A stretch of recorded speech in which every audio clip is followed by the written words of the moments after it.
This government meeting is brought to you by Eastworks and our local cable subscribers.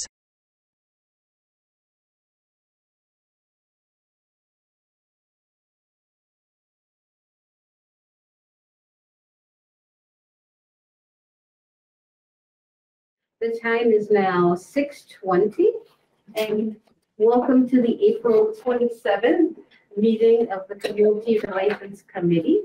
I'd officially like to call the meeting to order. And then as we navigate the return of in-person meetings, members of the public that have had the opportunity to participate in this in-person meeting, we thank you for your attendance and your attention. We continue to thank, I hope, Easthampton Media for providing recordings of the CRC meeting on their YouTube channel. And to those that are watching this recording, you can reach out to members of the CRC via email at the following email address, crc@easthamptonma.gov. So I'd also like to start off sharing the committee's mission statement. Our mission is to promote positive relations throughout Easthampton's diverse population. We work to build a sense of inclusion, community, and pride where community members feel welcome, accepted, and valued. So I believe we'll start with a roll call, right? Rebecca Pasa. Here, right? Margaret Kirsten. And that's Emily Britton. Here. Jan Norman. I heard from Jan Norman, who said he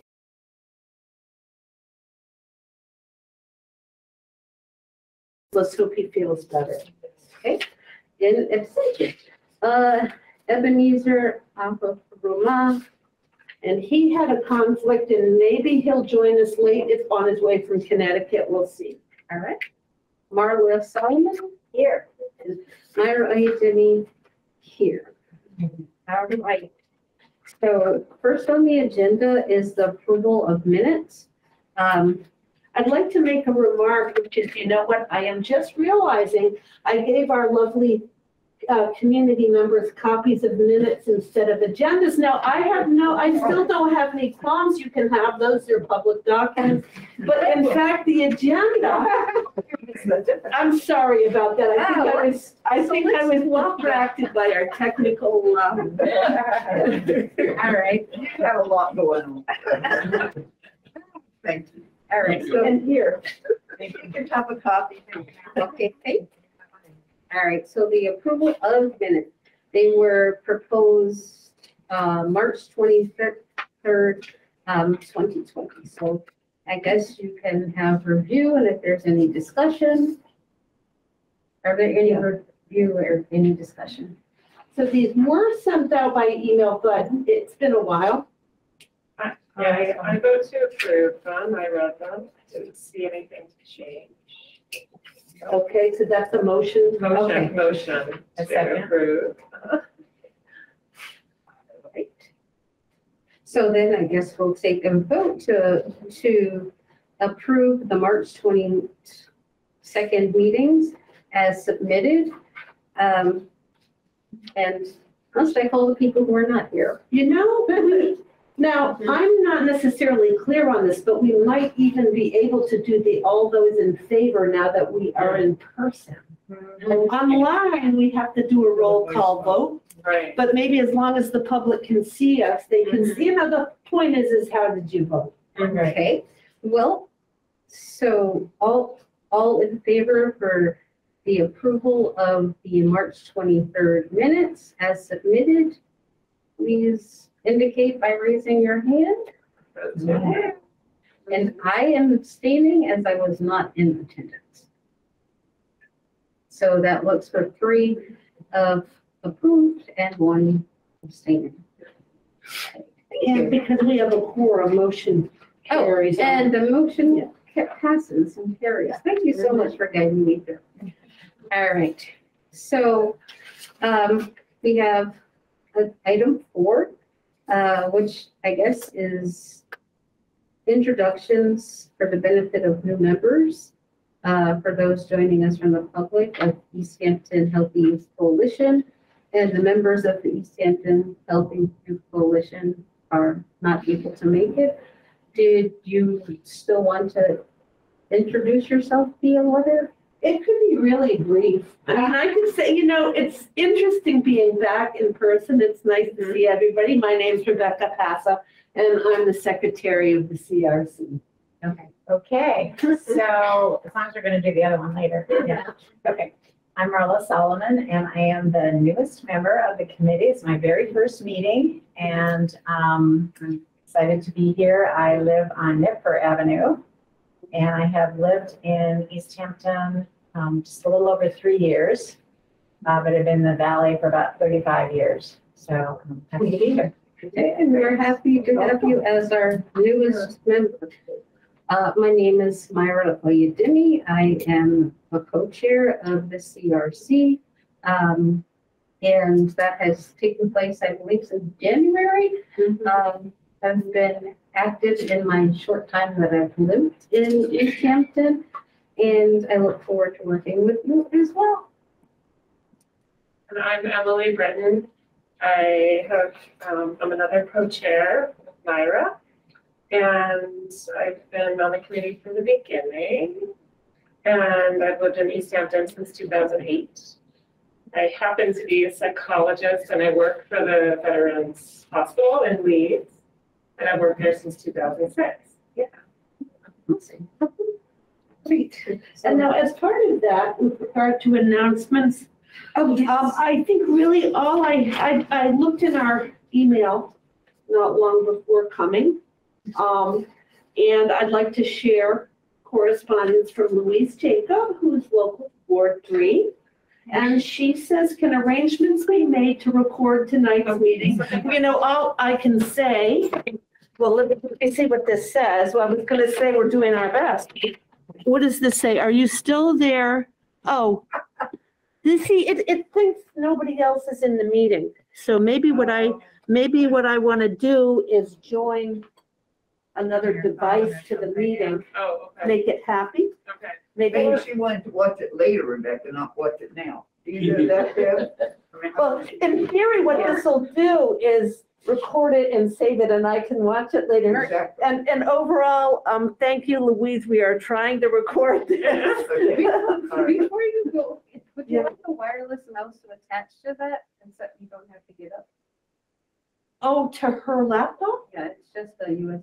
I don't think it contains any viruses. Sure. Yeah. Great. Except I need an adapter. My father. You want the. But what the message said is that you look like you're alone in the meeting. Oh, So I thought it was gonna just. dial in and then it'll be fine. Okay. Wow. Well, we'll keep us here if we need it.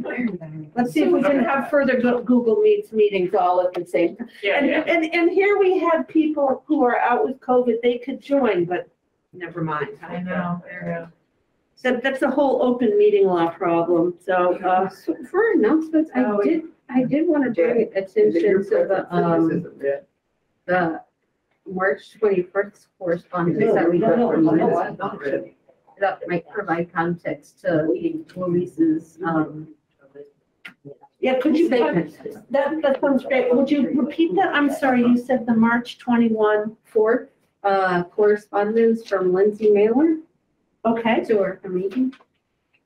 okay. Can you read that? Because I don't remember. Okay, so one of the correspondence that we received as we have returned to in-person meetings, it was from Lindsay Mailer. We received it on March 24th, and the subject was return of in-person meetings. And it states, good morning.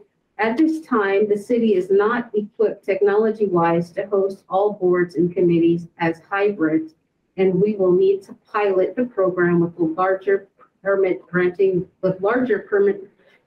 boards first to see if this is even an option. If so, we are able to equip more than just 2 meeting spaces, and we'll need to extend the offer to more boards and committees. While the governor order did extend again to July 15th from the initial April 1st date, Mayor Chapelle would need to do another executive order on her end to extend remote meetings for all. At this time, she has chosen not to and is asking that all boards and committees return to in-person as we have always done pre-pandemic. Says, unfortunately, I cannot answer, I'm not sure if this is in regard to another question. Unfortunately, I can't answer your questions, a bit confused by it, but all meetings that get recorded are uploaded to Easthampton Media. It says, so to recap, the mayor has asked that we return to in-person meetings as we are not yet set up to support hybrid meetings. It's important to note that even with hybrid, the board needs to be present and allow the public to either be present or have the ability to remote in. So that was our correspondence received with our directions as to our return in person on March 24th.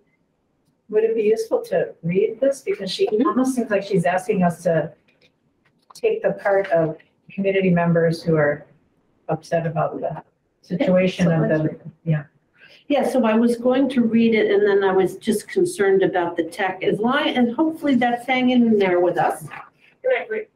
Is that a public speak thing?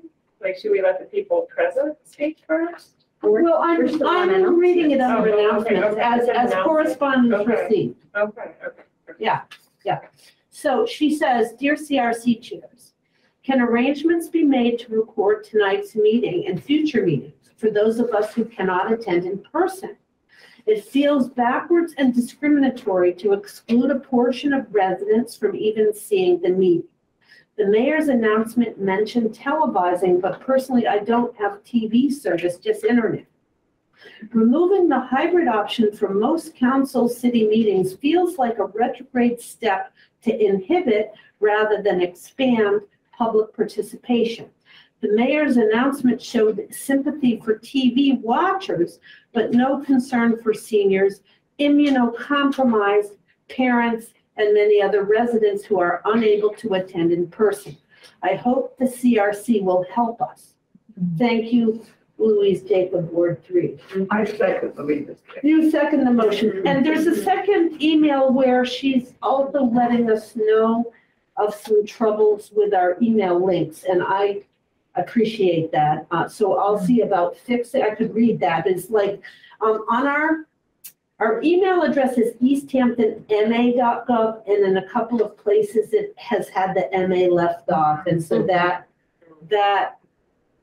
makes it that it doesn't work. And because I felt like I could respond to her, I did make a quick response to thank her for this. And I told her that I didn't really anticipate that this would be different. That's kind of stupid of me, I guess. I'm thinking it's going to be like it used to be. I don't know, or, my brain's in the past. So I told her I thought that, like we always do, that we would be recording. And, again, we'll do our best. And hopefully It sounded like she was asking to be able to participate or simply to review it later.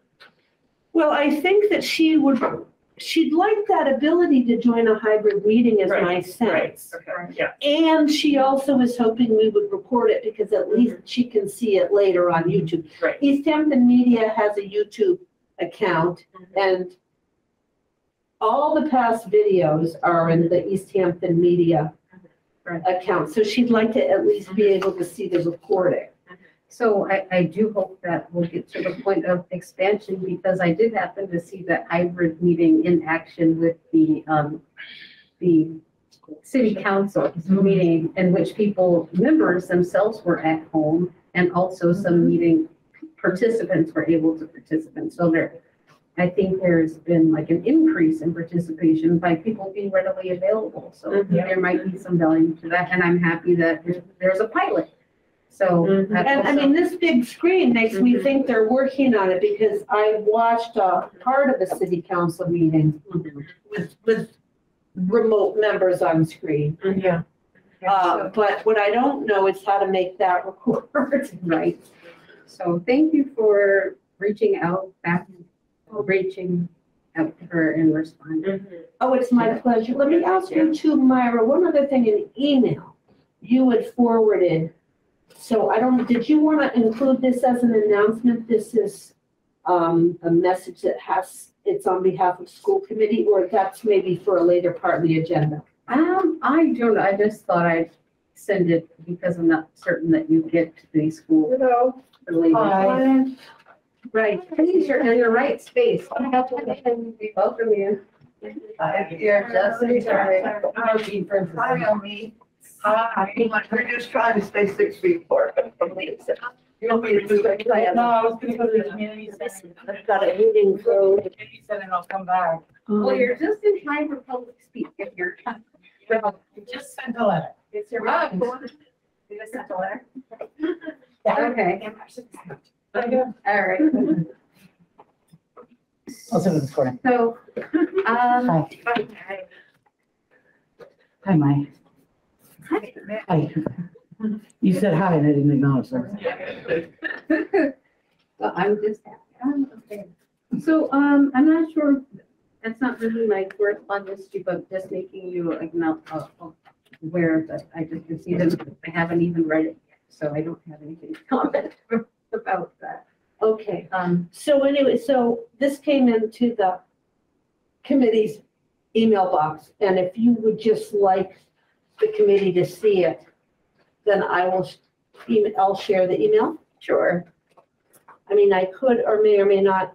I think this has to do with the statement that they wanted to release regarding an agenda item. So this is agenda item number 8, and it could be that can be included at that time because it is on the agenda. I actually do have a chance to look it over yet. I literally got it. I have a question, I'm sorry, about that email, from Louise. Okay.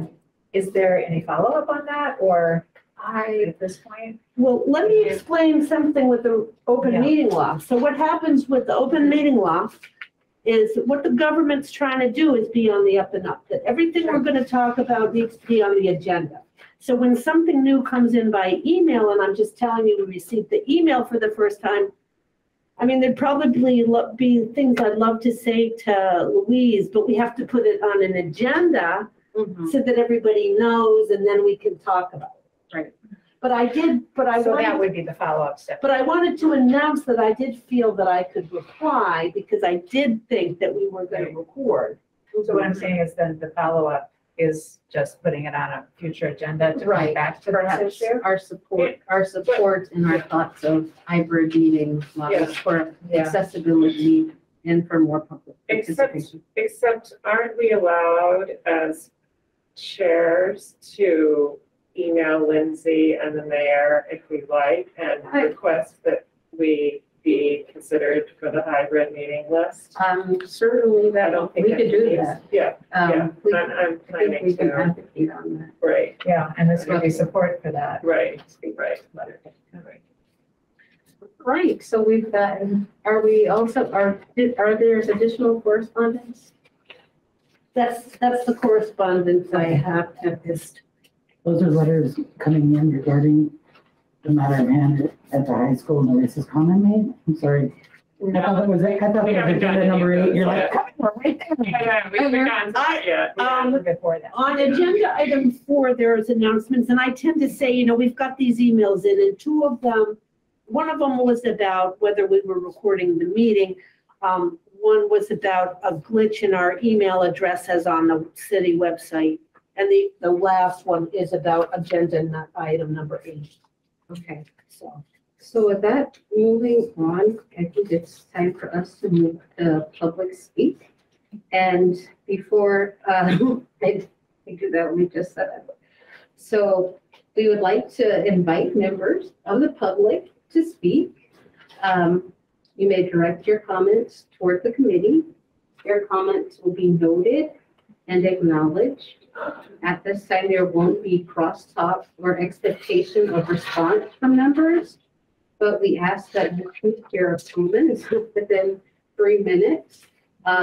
And those that wish to speak will be acknowledged by the chairs. You can please state your name and your area of residence for the record. So anyone wishing to make public comment?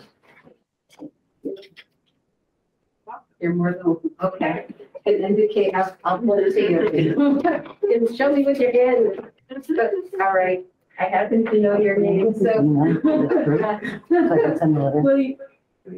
You can write it on. Well, you sure can. Okay, all right, so, you're welcome to make public comments. Please state your name and your area of residence. Thank you, Would you Chair. like to email for the committee? Give me? Yeah. My name's Dean Francis. I'm in precinct 2. It's right on the bottom. I live in Cottage Square. I lived in Easthampton for 20 years. In the area for about 30 or 35. So, but I'm here tonight and I'm not going to read, several of us have been putting together a letter that we want to send out, but I'm not, or it's a little statement, but I'm not going to read that now. I'm going to wait till number 8 when they have the discussion about the mayor's.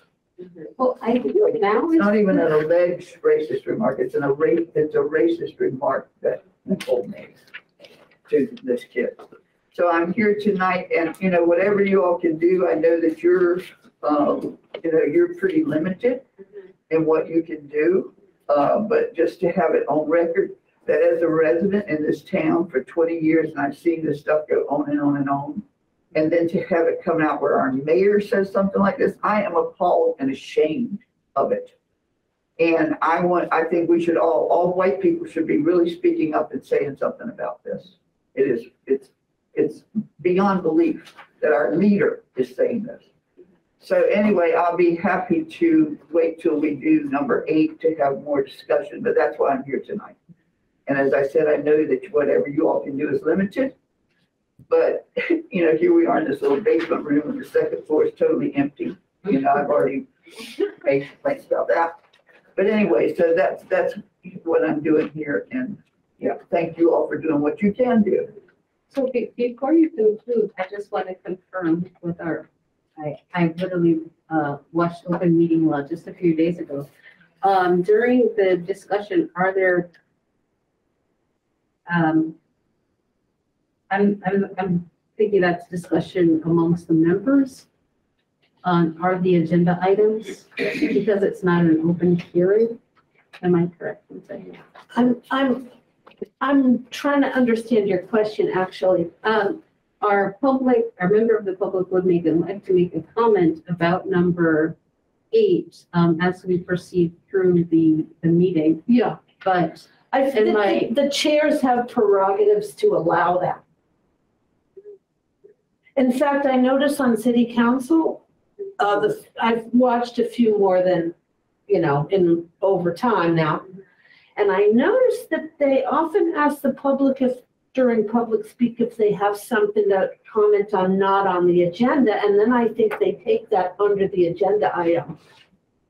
Really, I have never seen But, speaking out from the public. I've never seen But the that. chairs have some prerogatives because the chairs want to make sure we don't take too long. The chairs can limit it to 2 or 3 minutes. They can, so it's not an open meeting law question. It's more the prerogative of how you want to manage that agenda item.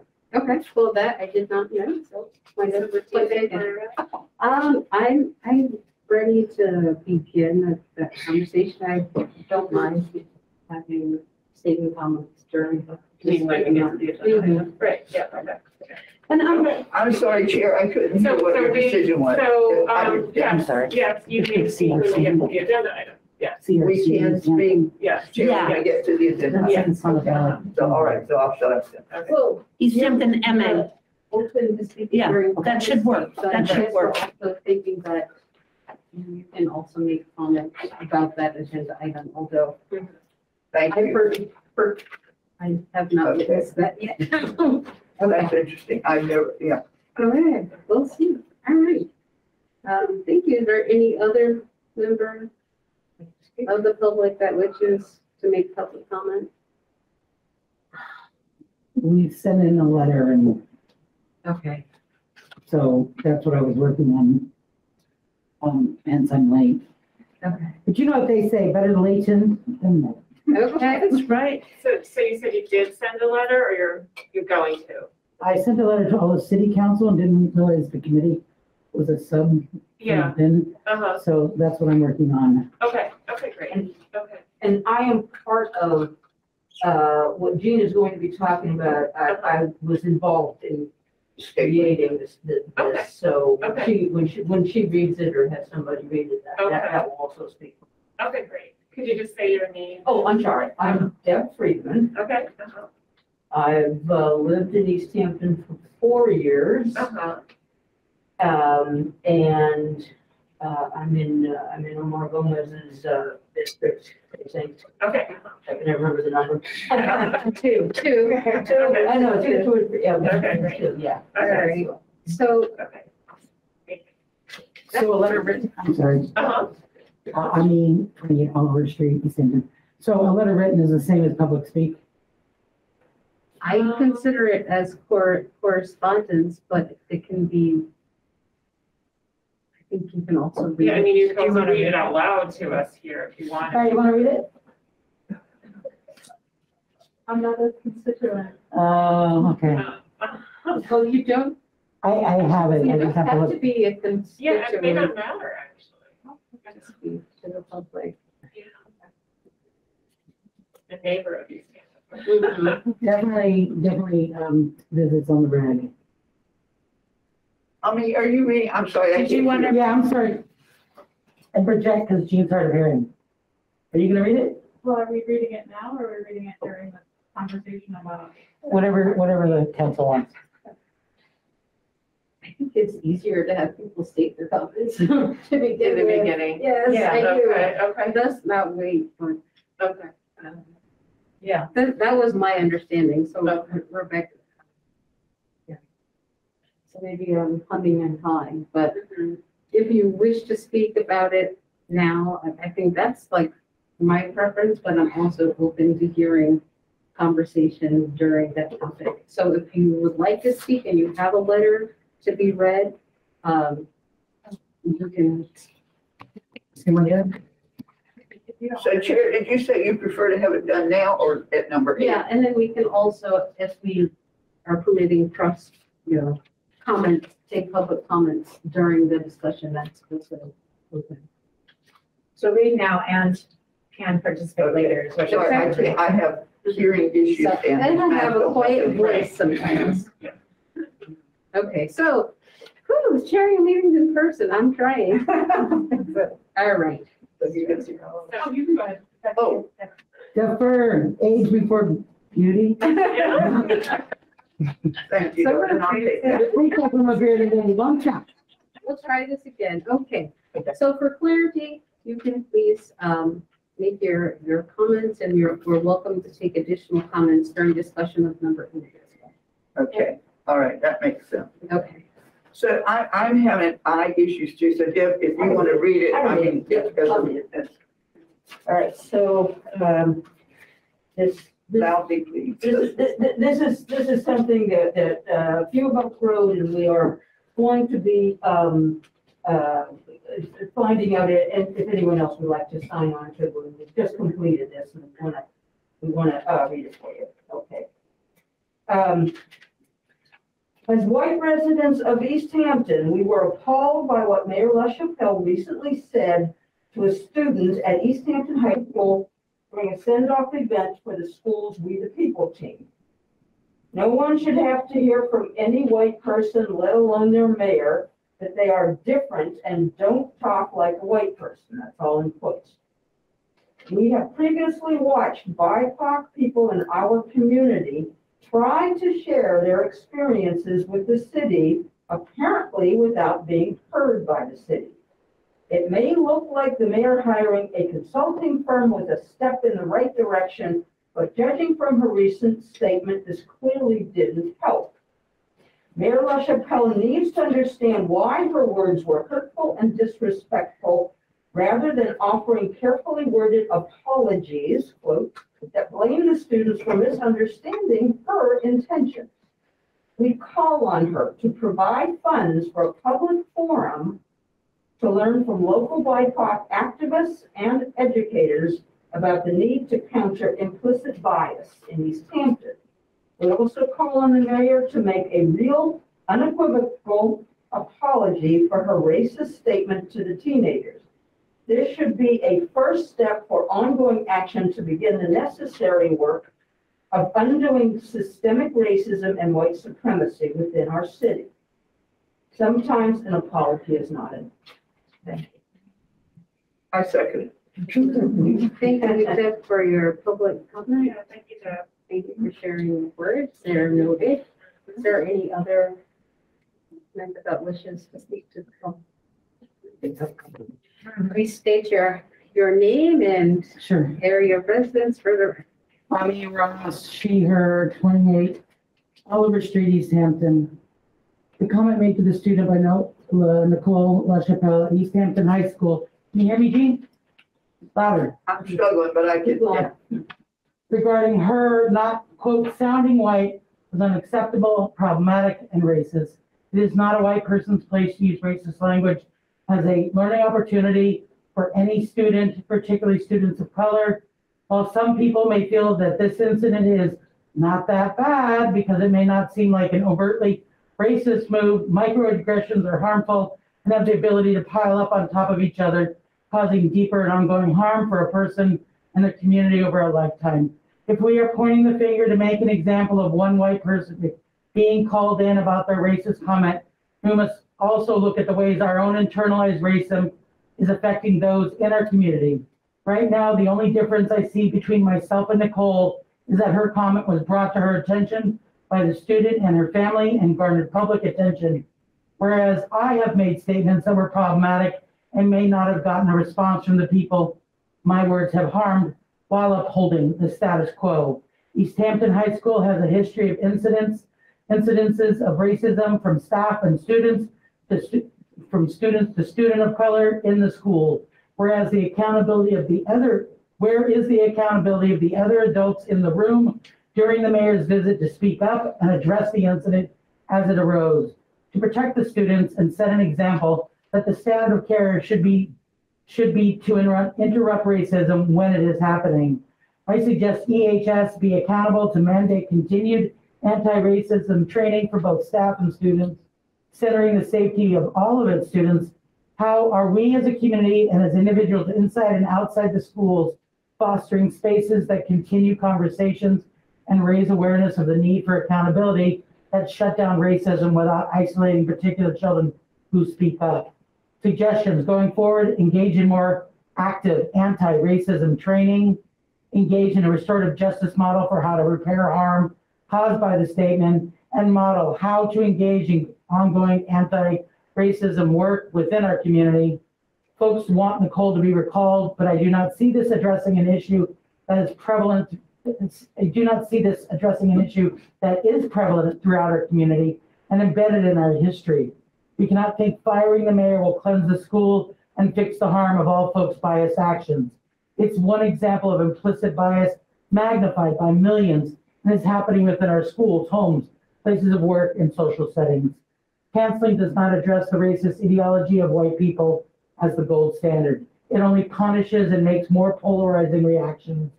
While removing a person from a position of power who causes harm may set an example, a more accountable model of repair, such as transformative justice, would promote a broader understanding of how to take accountability. If the mayor is not willing to engage in reparative work, then further action should be taken at that time. Dogpiling on or firing the offender doesn't teach or make one think about how we contribute to the harm our words and action cause people of color. It does nothing but reinforce the fear of people speaking up.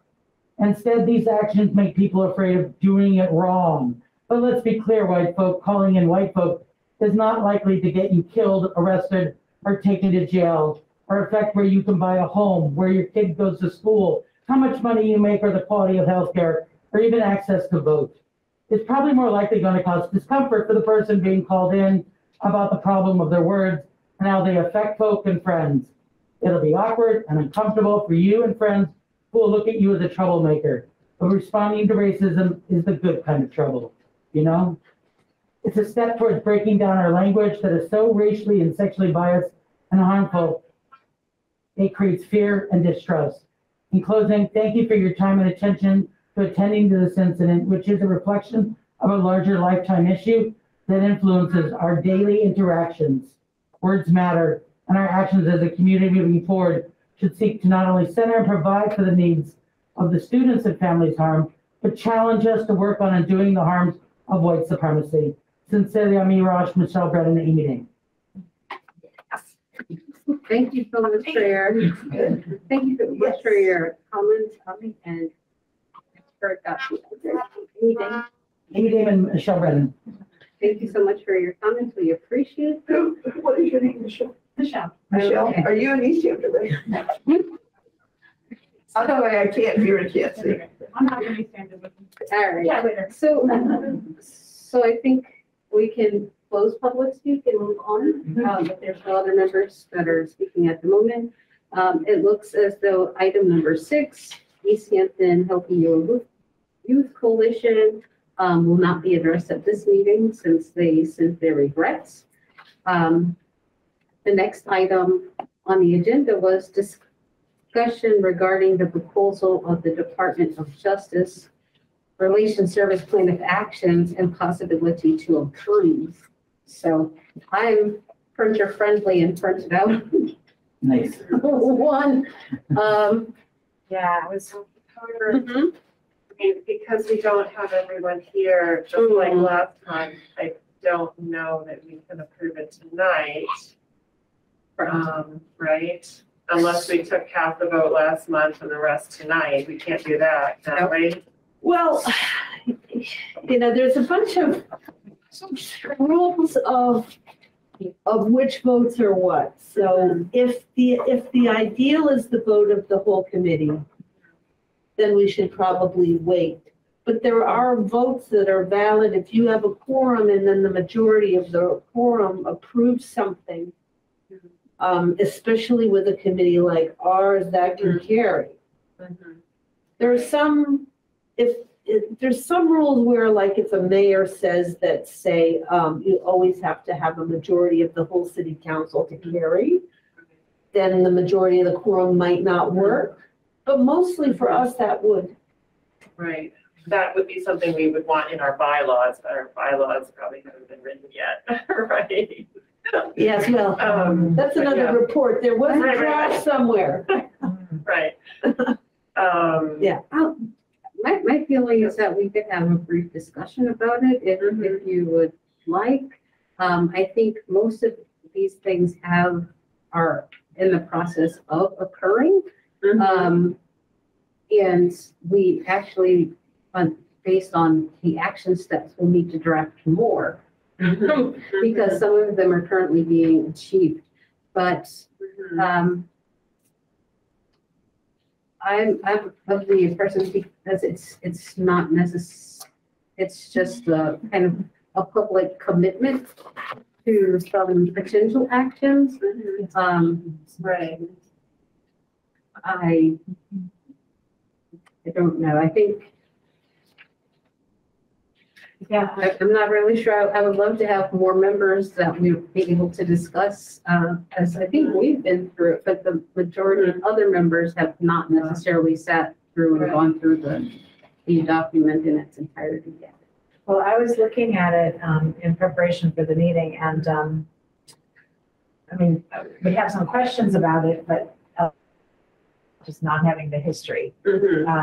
So, like how these particular items were landed on among the 13, and because they have a certain flavor to them that, shows. Curious about sort of how that happened, but I don't know if this is the moment for that kind of discussion or whether. Right. And we're missing some members who would be able to Have contribute to history. that discussion. Yeah. Like Margaret Kirstein, but yeah. Yeah, So I think, well, our discussion, I suppose, is that people would like to read more and get a little bit more history. yeah, And we can do that we can continue to do that, but perhaps not vote on it this evening then, and have some more time to reflect and everyone to reflect. So perhaps we can put that on the agenda for next. For next month, yeah, Well, yeah. being that at least two members. And some of it is historic at this point. So we Yeah. can figure out what's historic and what needs to be. All right. So can we move on? Shall we move on to number 8? And can we agree to keep this on our radar and bring it up when there's more members present? And we can perhaps have more dialogue and historical conversation about it. Okay. Right. Well. Whew. So, now we move to item number 8, which is phrased as the discussion of alleged racist interaction between Mayor Chapelle and a high school student.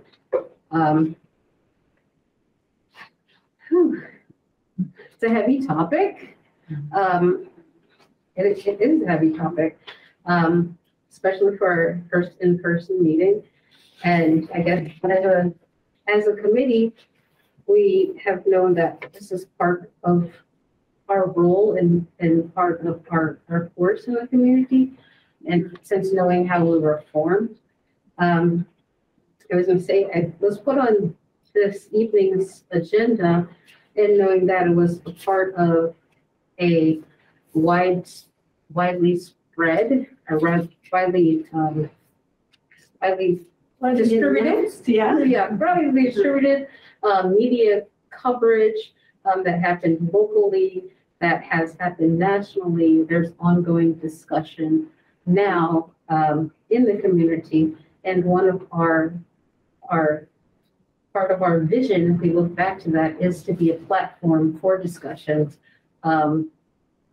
especially in creating an inclusive and welcoming city and knowing the city's complex histories that it just recently has and continues to go through.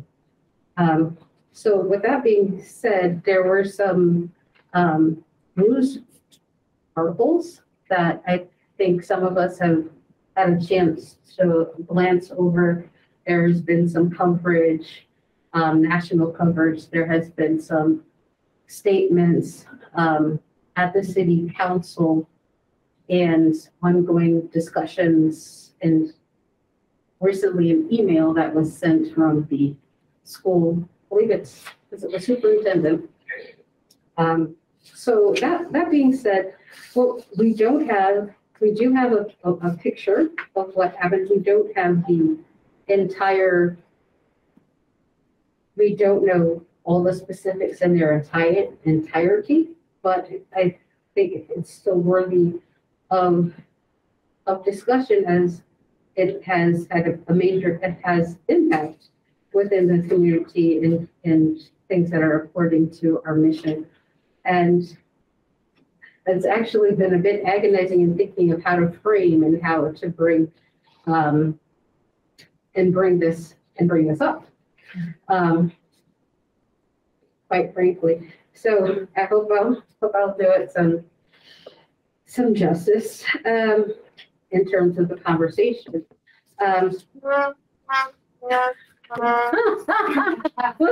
Timing. That notification never gets off. I love that. So I had intended to highlight some things that but I didn't have the time to do that. So in some of the articles that I recently noted,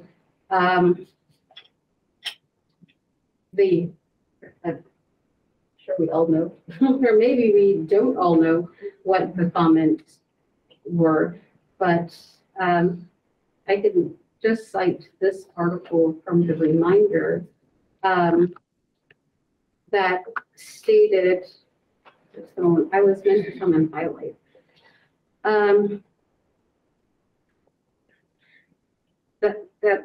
So I wanted to talk about, like, there are the presence of words and also an impact. So I thought our charge is to continue to speak about the ongoing impact of words, of the harm of words, and particularly the words that were spoken within the context of the school and to the students that were self-identified as discriminatory. I say that because it has an impact on our community, not just in the present, but will have perhaps a longitudinal impact upon that person and upon our community as well. Let's see if I can. Okay. So it's the statement being said, and I just wanted to find it, was you're different and you don't talk like a white person.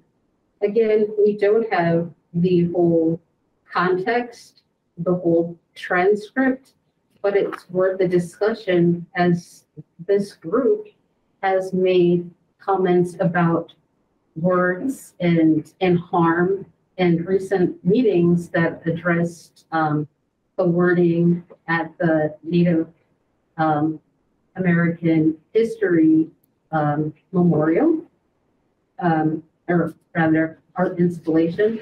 So it would also be a charge for us to discuss and think of what platforms that we can use. And in trying to not prepare and trying to be organic, I feel I'm flowing all over the place, but it's my attempt to really just continue to say that I think our committee has a role to play. Our committee has a charge to create dialogue, and our committee has the charge to discuss. Chair, I'm sorry, did you speak up? Sorry, yes, I will. The chair to discuss harm. And so that being said, I can just quote the email. Sorry, I meant to highlight it. I just hadn't had the time. So I will try and scan through and state that the words that were spoken that were in question, and this is the right one. If I had two. Okay, so this is the one. So you were different. You do not talk like a white person. This was the quote that was given by a parent, and it also states that the F-bomb was allegedly used in front of the class. I'm trying to find that. So in acknowledging those remarks, the parent stated that I know racism will continue to exist in society, and we will continue to face or experience racism because of our ethnicity regardless, but we need to stand up and fight racism and not let it ruin our life. This has to stop. So that those words were a point of I wouldn't say just beyond offense, but a point of harm to that particular family, and not just the family, but to the community as a whole. As we discussed, that the words were not just received by the recipient, but we're all discussing it now and speaking in the impact on our lives. And I don't mean to take over the conversation, because I will let people speak, but I would just like to say, and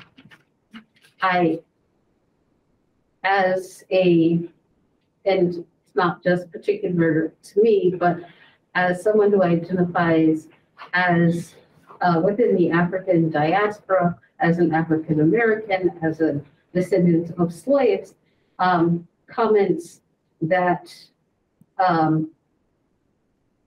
proximity to whiteness are not, sadly, not uncommon. They have been things that I've experienced within my childhood.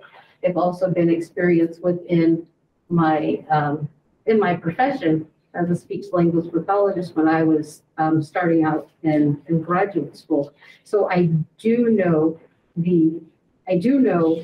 what it's like to be on the receiving end of such comments. I do know the longitudinal harm that it can cause an individual. And I bring this up because once such words leave your mouth, it doesn't necessarily end the impact of that statement. And for both the recipient and the person that has spoken that. And although I can cite references from my own life, I did take some time to volunteer. See if I can find these in my pile of papers. I did take some time to volunteer and ask people about people of color that I know via social media and via text. How would they interpret this? And how would they interpret this? What impact would it have on their life? And so I'd like to just share a few of those with you so that perhaps those who don't have that same experience can know that these are adults that can pinpoint parts of their life when now they may be in their 40s, they can still pinpoint the day of what something that was said to them that was discriminatory or made statements toward needing to be in close proximity to whiteness or achieve something that was proximity to whiteness. So I just have figures, and I have not disclosed these people's names, but I did provide a copy. So my question was to my friends, family, and colleagues of color and fellow speech pathologists, can you express how you would interpret and feel about this statement? You are different, you do not speak as a white person. If this statement were directed to you, what would be the impact? And I specified that this was not directed toward me, but took place in the community. And I said, although uncomfortable for me, I'm asking this question in preparation for a meeting. So I'll identify this first person had lived in Western Mass. This person was a graduate of UMass Amherst. This person is the daughter of a city councilor in Boston, in the Boston metro area. So she says, as a teenager, it would teach me that I have to act a certain way around white people to fit their perception of how I should speak. That I can't be articulate because it's not how Black people are supposed to speak. As an adult, I interpret it as racism, being uncomfortable with young Black teens sounding educated as they do not wish for that teen to be successful. Then she goes on to say, as a child, I feel as a child less than, like I'm not good enough unless I move, I am more white and I'll never be. So it creates feelings of inferiority and low self-esteem. And I'm not taking that. So, all right. And this is a response from a person of Afro-Latino descent from Puerto Rico, who was a speech language pathologist that graduated from UMass in 1995. And I'll also just confirm this person is in fact my cousin. Says, when I went to SLP school, one of my Puerto Rican friends was told her accent was too strong and that she shouldn't be allowed to be in SLP. This was mind-blowing. Speakers of English who are white have different accents, and according to in the area in which they were born, just like people of color. One isn't more right or correct than the other. Southern accents are different than New York accents, New England, Boston accents, Louisiana, Ohio accents, California accents. To say you don't speak like a white person is, so my cousin clearly, is a moronic statement. There's no universal white way of speaking, just like there's no universal way of speaking any language. Even among Spanish cultures, the accents vary and the words to name things are not universal. What is a bad word in one Spanish country is a completely innocent word in the next. These differences all occur across social classes and race within the same ethnic groups. Whoever said that is quite ignorant if they mean that the vocabulary and knowledge of sentence structure that varies by region and socioeconomic status more than by one color, more than by the color of one's skin. You can be an educated white-collar person and have a certain vocabulary. You can be a white person living in a completely different set of vocabulary. So I'll end with, she says, who is to say which one speaks white, English like a white person? Then, anyway. And then I'll move on. I'd just like to skip down to the last comment, which is a friend of mine who happened to be who I consider a great ally in growing up.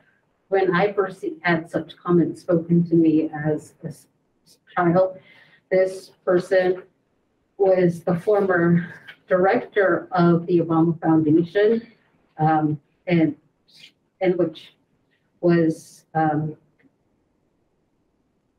yes, I'll just go on to say that, and part of the director of my brother's keeper. He says, wow, and mind you, we graduated some 20 years later. This reminds me, growing up in Metco, I do think sometimes people say stupid, ignorant things that aren't deliberate, harmful, but we know the difference. I remember when Mr. X told me I was a credit to my race. I don't think he meant harm. He was just ignorant and a product of the racist world we live in.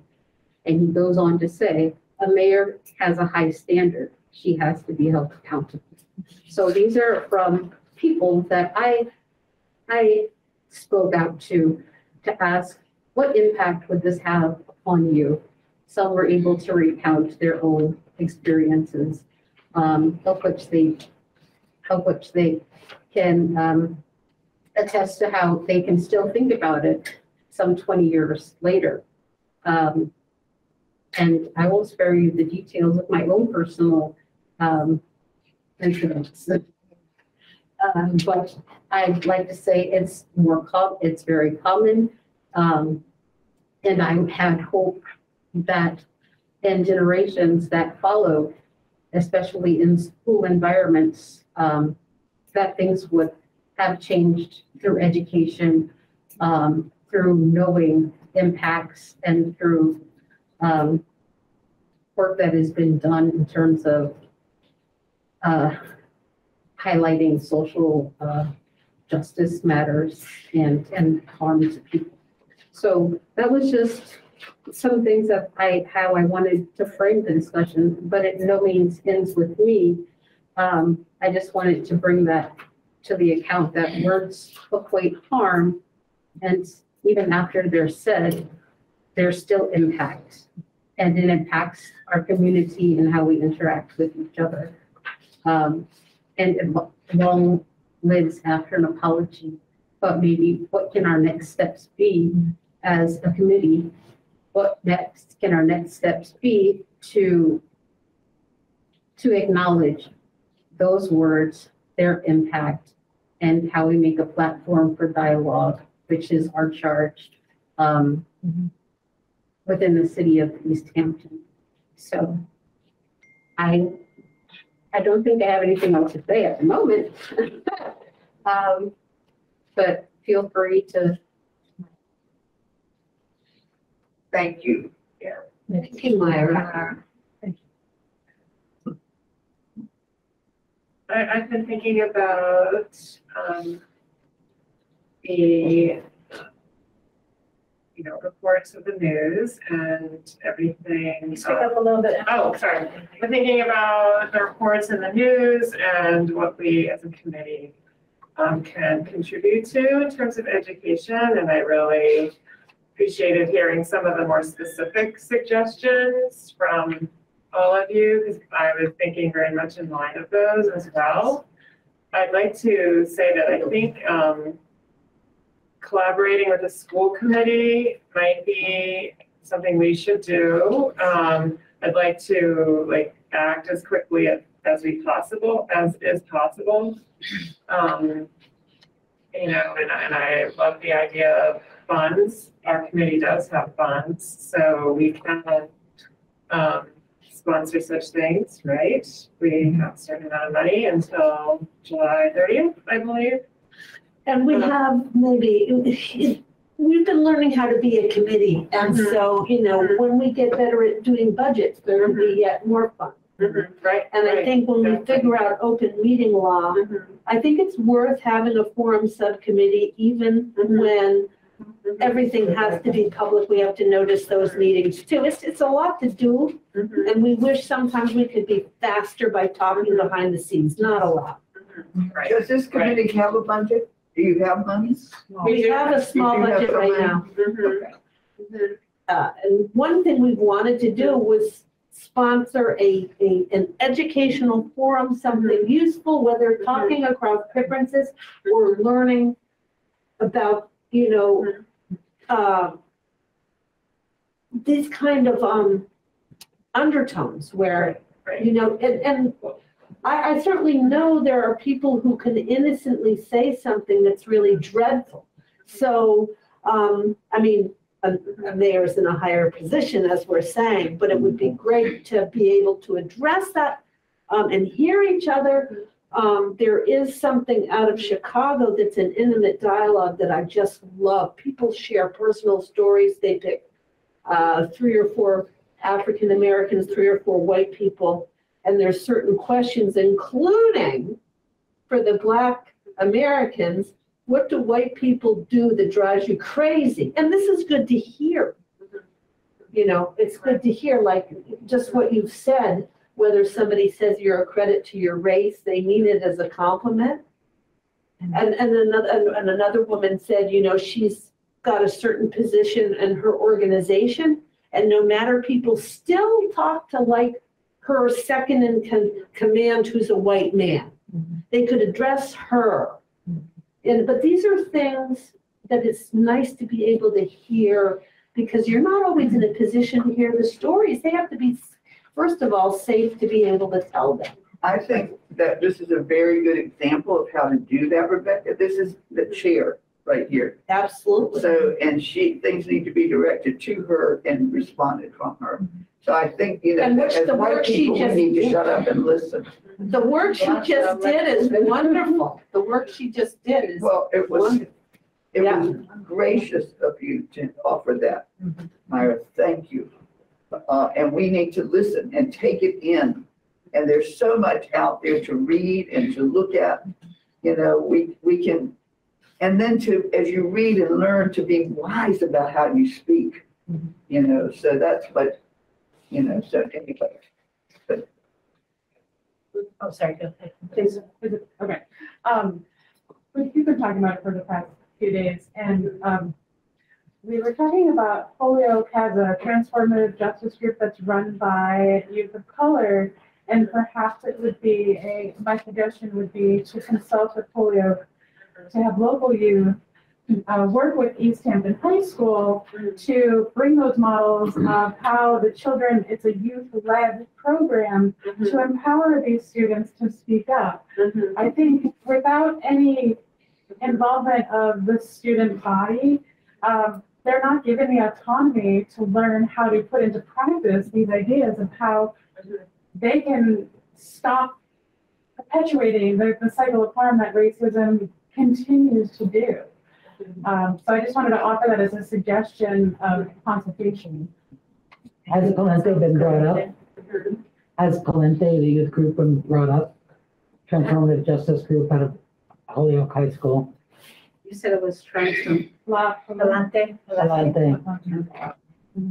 Okay. No, thank you for that suggestion. I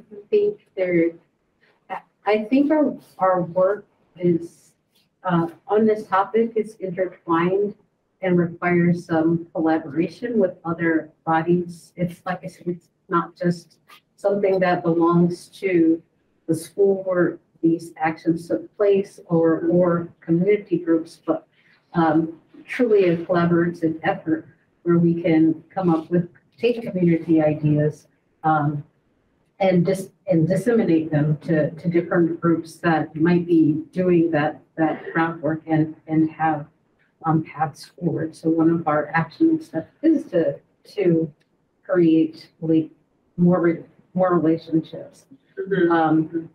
And I'm also thinking of the need of immediacy and things that are long-term. And the immediate, I feel as though, and this is just my thought, and in the immediate, I feel as though these conversations are taking place online. These conversations are taking place I guess in silos. I first heard of this on social media.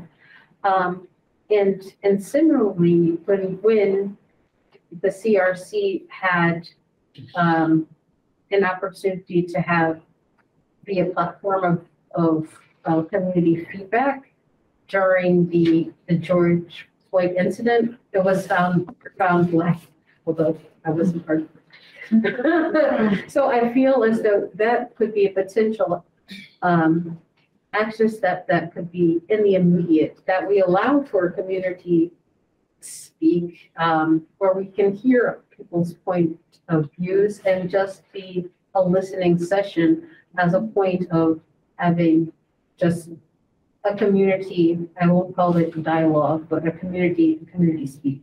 And that could happen, that we could host that collaboratively with other organizations, whether it be whomever wants to sign on to that. That's an immediate action, but the action steps of education, the action steps of linking Easthampton youth to other organizations, that can be an ongoing thing through partnerships that we do hope to form. So I do hear you in that statement about the group, and I'd love to hear more about them. Perhaps you can tell me a little more about it offline, and I do know perhaps who I could have a conversation about. Yeah. Not sure. I think there's no. Oh, sorry. I just say I don't think there's clear and cut answers. If I could change the world immediately, I think I would. If I could give other people my eyes to see through, I would.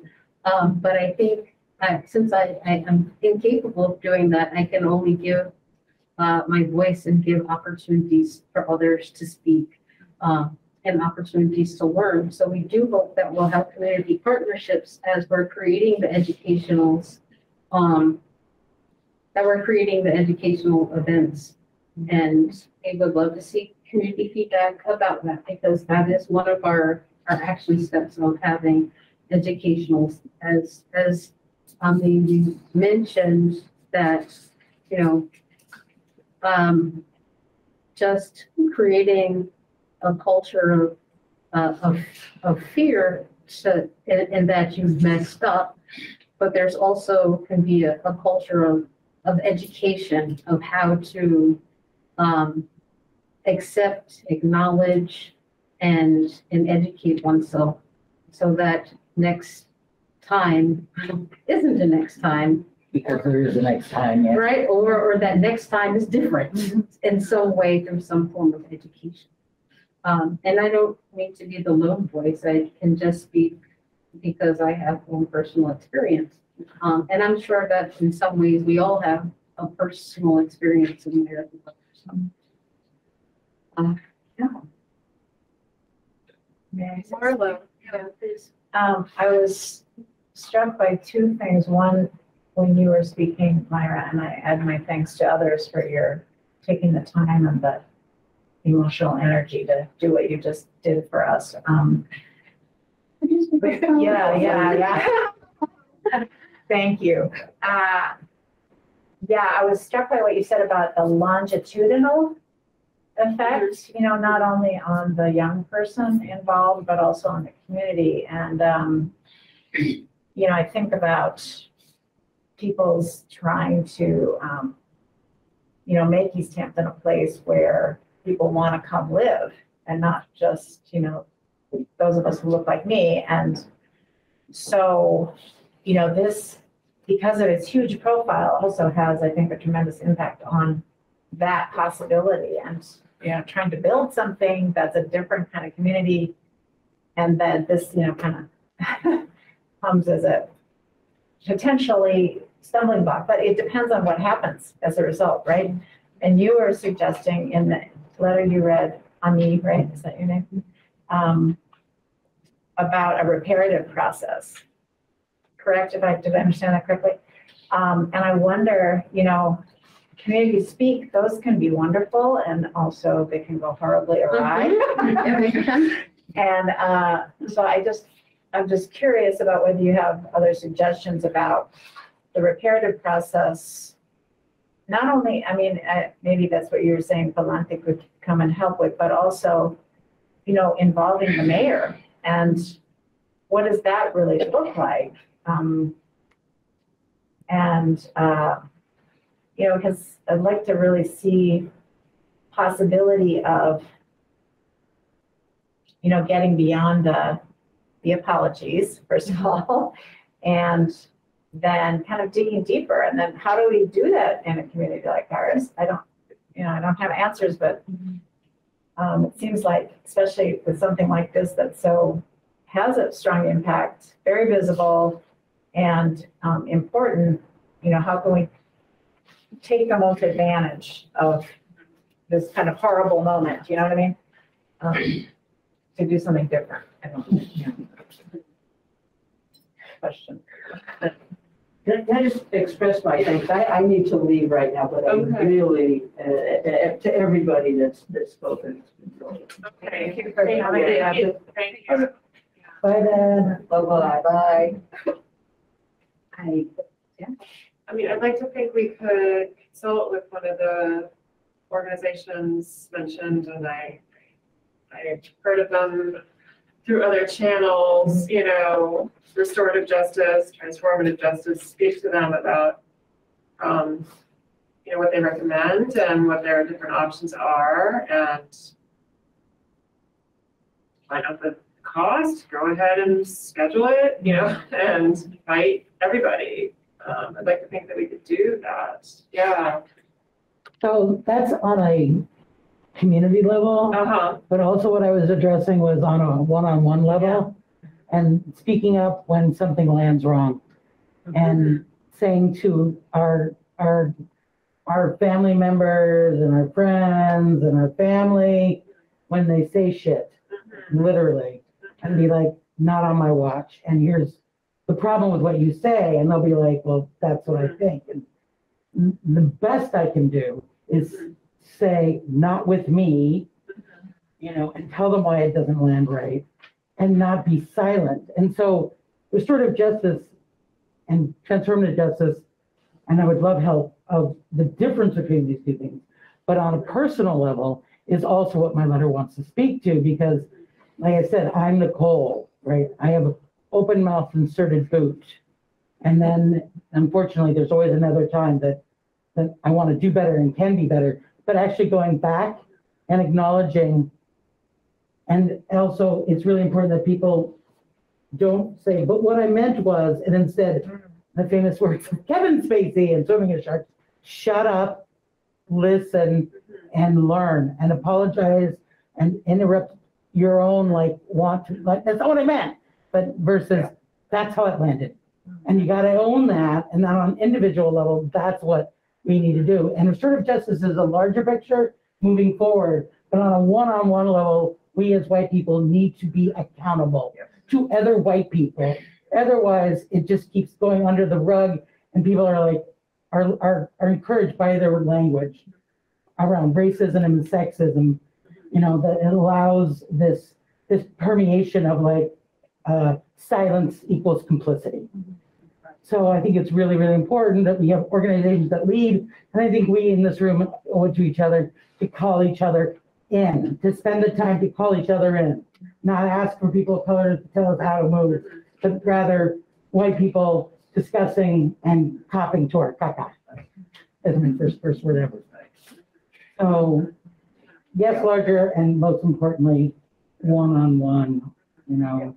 I agree. I think it's our work, white people's work. We really need to call each other out or in. We need to, you know, to talk to, confront each other. And also, white people, we need to stop being so damn sensitive about, you know, they go, oh my God, you know, they called me a racist. Well, we're all are racist. We grew up in this white racist culture, one of the most racist in the world, you know. So, and I think, you know, we need to take that in and listen, you know, and not be so sensitive, but really confront each other, or not confront. That's not a, you know. Anyway, say something to a white friend when they say something, and it is going to be uncomfortable. It damn well ought to be uncomfortable. This has gone on long enough. It's ridiculous. I mean, it's not ridiculous, it's horrific. Right. Yeah, so. That's been going on since the early 50s. I think earlier than that, but yeah. Well, in the 40s too. And 30s, and probably when Columbus came over and didn't acknowledge the nations that were here. 1619. Yeah. I went to Boston for a whole summer with my sister. When we came back, I was in the 5th grade, she was in the 4th. Well, the principal decided they could not understand my sister because she got that Bostonian accent so bad that nobody could understand her. So they talked my mother into bringing me back into the 4th grade to be an interpreter. And my mother and father had a hard time understanding her too. So talk about accents. And not speaking white. And not speaking white. Well, they were white in Boston, but it's different, a different dialect. So you go from one area to the other, and then when I went into service,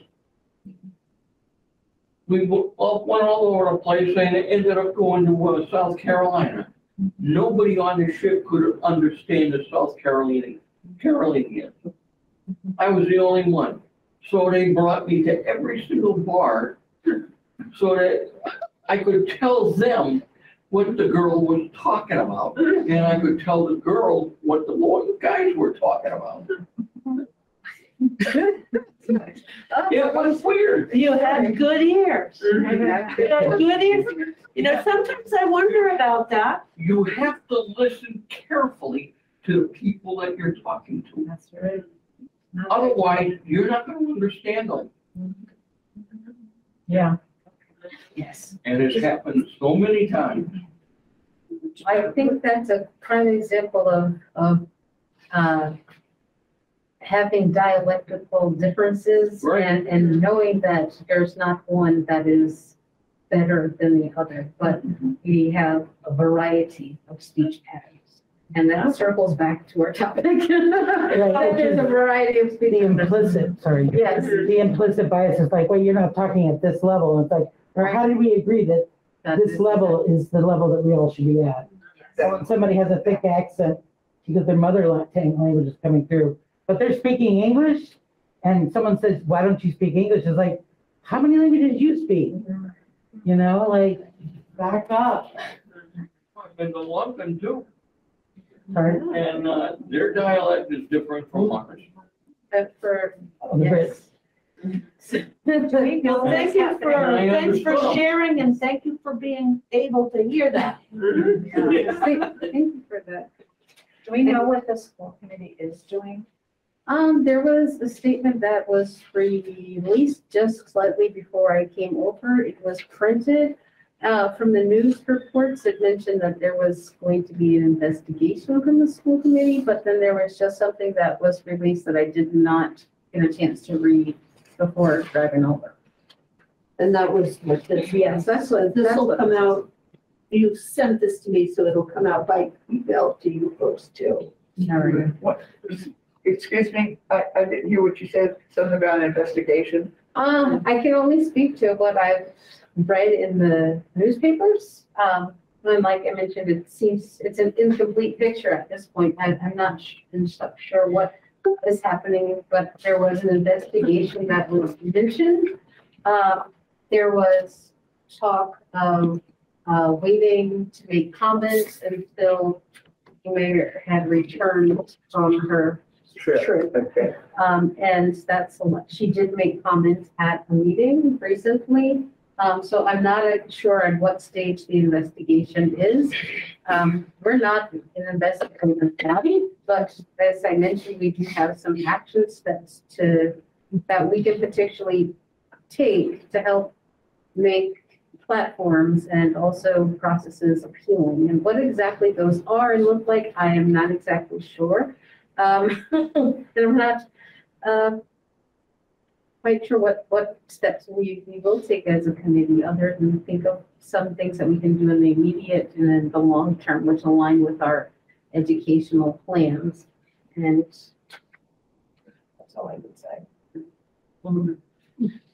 Yes, Jean? I do know that last night I went to the school committee meeting, and afterwards they had an executive meeting, and that started the investigation. Okay, I guess. thank you for that. So from what I understand, from what Allison said, that, Nicole's would have her lawyers there and the school committee would have their lawyers there. Okay. So that's what I heard last night. Yes, so that sounds like an executive session indeed. Thank you. I have, of course, just okay. So do we have,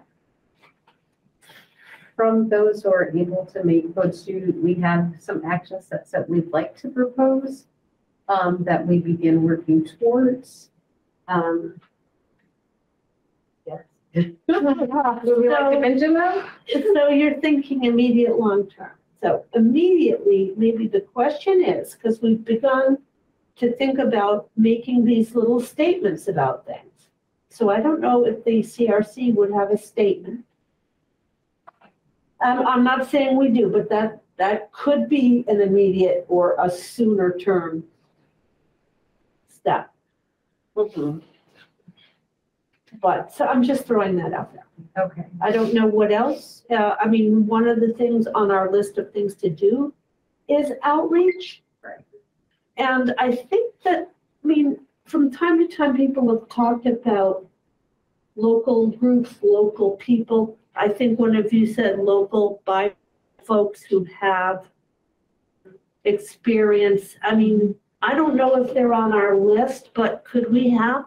Yeah, I was just sending it to you all. You're sharing. Great, I thought great, they were great. called in 2 years ago before the school closed around the incident with the resource officer's son Yeah.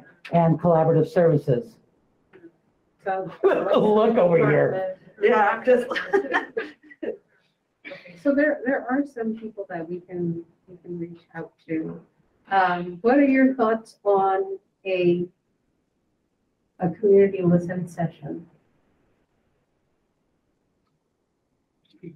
Sort of like Marla has experience with them going awry. Well, this can go awry, but those are opportunities to communicate. How do we, Yeah. yeah, for sure. I mean, I wasn't saying that to say we shouldn't do it. Right. I guess then the question is how to make it, how do we get people there? Mhm. And how to organize it in such a way that it's, really gonna, like we can hear voices. Even from tonight's meeting, it feels like, it's been really helpful to hear from everybody and that we can somehow maybe represent to somebody. That's part of what we do, right? I'm still figuring this out. I feel as though that's an action step. We were saying, how does someone deal with the words that they produce? How do they deal with that impact? And I think one step into that is being able to listen, not to the just people that are around you immediately, but the entire community, whether they have words to speak in your favor or not, just having it open and people can express. So once you're able to hear that and that can resonate with you, then I think that's another action step of owning of your words and also owning your impact. So I feel as though if our charge is to be a platform, then that is a potential action step that we can collaborate with some other community members, groups, leaders, and that deals with the immediate. And we can continue to plan forums, but like I mentioned before, and the lack of, not to give you criticism, well, okay, to give you criticism, in the previous CRC, the lack of immediate action led to other groups being formed that completely bypassed the CRC's impact, right? So Which could be looked at as a bad thing, but also we were very constrained by the open meeting law, and I still feel very constrained by that. So I don't know that anyone would say that it was a bad thing that some of those other work groups started. I think they were probably good because they could reach more. I think some of our learnings are good, and as we are learning as a committee, the constraints of governmental committees, as we're thinking of maybe recommending changes to governmental structures, it's been an interesting education of what you can and can't do. And does it even make sense? I don't even know, but it might be that this will lead to some recommendations. I had wanted to mention, there was for a time a mayor's pledge working group, and that group did some listening sessions, which are they still in existence? No. They had a certain mandate and a report was generated. Okay. And there were certain listening sessions set up. Okay. And I'd say they weren't very well attended, but there's reasons for that. So one piece of work we would still be thinking of is outreach. And I really liked some ideas that our member who isn't here, I wish he were, Ebenezer Afari Kuma, had some good ideas about, we can reach people that have email, but there might be some venues in town where we could put things so that people that don't get notices by email could also at least know. And I feel like we tried to do some outreach to have people included. I think we could do better. I feel like that's part of our subcommittee work, and that would be ongoing. But I just want to, before we wrap up number 8, see if we have commitments to things that we are willing to pursue before we get to step number 9. And I'm not sure that we'll get to all of them before it's my bedtime. Yeah. But we'll put a note here of the recommendation of the listening. Could one step toward that be contacting groups that maybe we could collaborate with? I don't know if there are other committees Yes, I'm sure there or are. community-based groups. Like, I don't know if you're representing groups or you're just individuals. And that's actually, that's part of what the mayor's pledge working group did. There was a time when we were doing that outreach list. So I went to the leader of that group saying, hey, we make this list. And so we would contact folks at Treehouse, we would contact folks in business community, we would reach out. Okay. So it sounds like our next meeting is to perhaps we can find at least perhaps, if not done on our own, find at least 2 other community partners of which we can co-host a listening session about this particular topic. It seems like it would need to be done in a timely manner. Yeah. as well as we continue to do our regular outreach for other purposes. And I did, I'm not sure if I want to bring this, Yeah, I might delay that. but that was part of, those are things that we could, you may delay, but yeah. Like, it is different, but that's fine. Yeah. Yeah, so, Yeah, I feel like that's gonna, well, right, context, but yeah, I'm sure. yeah. So I would like to hear what other people do have to say about the topic, besides people in the room, but invite the community, and I think that's a quick turnaround next step. And So, yep, okay. So I happen not to know people on some of the other committees. I mean, I know that he said that I'll be Youth Coalition Chair. But we could have some volunteer to contact some of the other committees and find out if they'd like to partner with us. or individuals from Yeah. committees. Yeah. So That's what I mean. Yeah. can volunteer to do some of that in terms of reaching out. If you tell me people, I don't know. Yeah, I have so to much think yet, of- but I can help with that too. Okay, and then we can think of logistics in terms of how many sessions we may want to have, if it's just one or if it's multiple. So I can do the reach out to other people who may want to be involved with someone else to help with logistics. Yeah, I can have a logistics of the gateway and Friday, but I might help as much as I can. Yeah. My coursework is kind of heavy, I won't lie. Yeah, I I'm- know. It's a lot. Yeah. I should probably reach out to the IT department about a lot of things. Okay. For sure. But if we had, Because it could need to be a hybrid option if they it wanted could to be a be hybrid option if we know how to use the tech. They're gonna have to show, they'll show me. And, yeah, So, okay, so I'm happy to contact, as I said, the Easthampton Youth Coalition and school committee chair, find out what's the plan. Okay.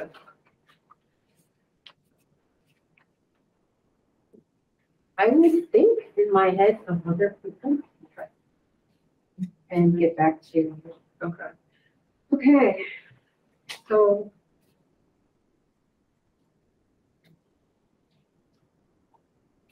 Anything else? Shall we move on? All right. I think I'm gonna head out, but thank you all very much. We can. Next time, you'll bring snacks. We should have brought snacks. Yeah. G. Francis, I gotta walk with you. G. Francis, wait for me. Thank you for our members of the. Thank you. Yeah, you So too. much. All right. Good night. I got something. They were not used to meeting in person. Yeah. Yeah, I have my dinner here.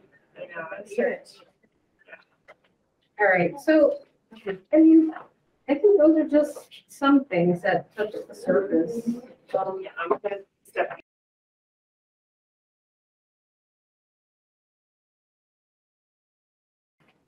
Are there any other, it looks like we just have one other item. Well, at the bottom, we have reports and follow-up.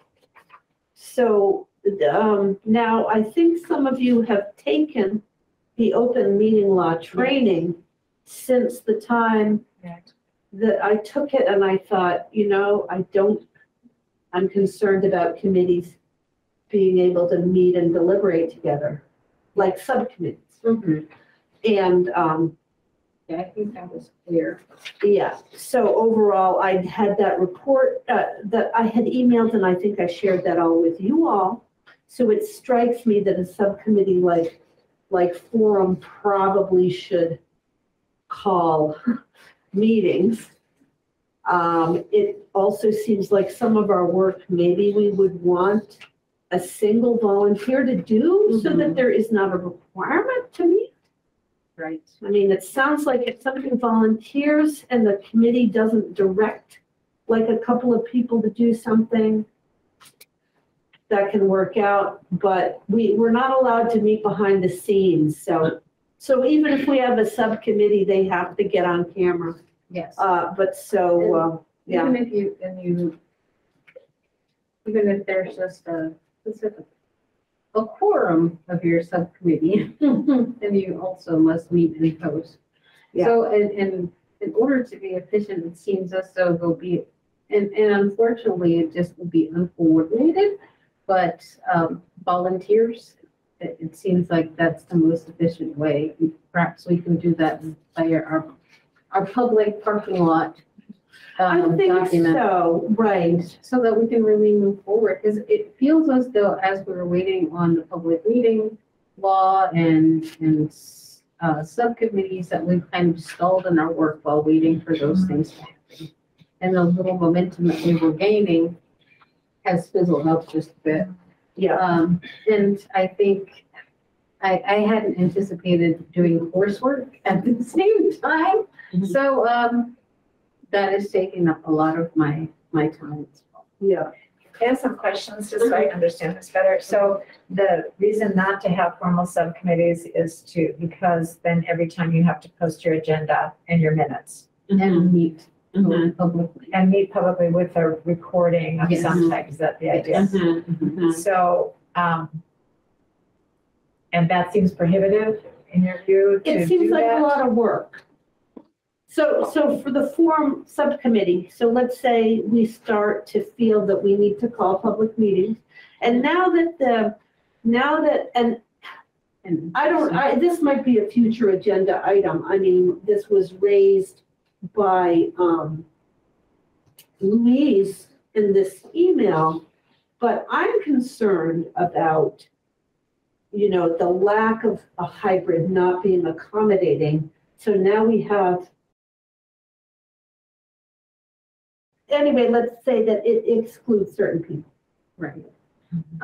So in order to be effective, if we quickly had to, as we keep talking about this Winterfest, if we just met quickly to discuss cookies and the tablecloth and what was going to be on the table, if we were the forum subcommittee, then we actually have to meet publicly and talk about what cookies we're buying. And it seems a waste of time. However, if we were to just volunteer and then it wouldn't require deliberation. But unfortunately, it makes things disjointed. But the actuality of people's lives and schedules and having more subcommittees just seems unrealistic in our participation in general and Okay, thank levels. you. But yeah, they did exist for a time. I think the previous chairs and even I thought that they were permitted. And so there were some like emails, like forum group via email that was presented later on, but it seems as though everything needs to be within a meeting.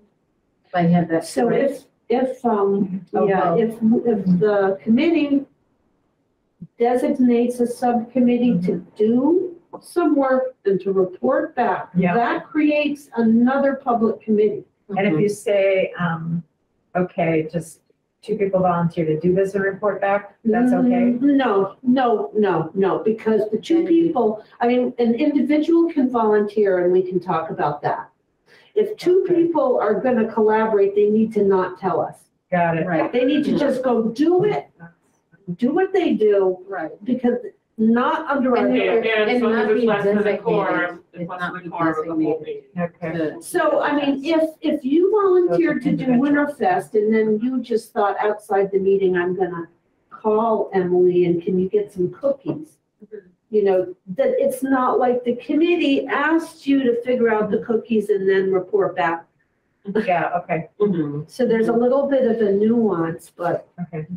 I feel like if we took a list of organizations, and if people individually volunteered to contact some of those, I think that would be okay.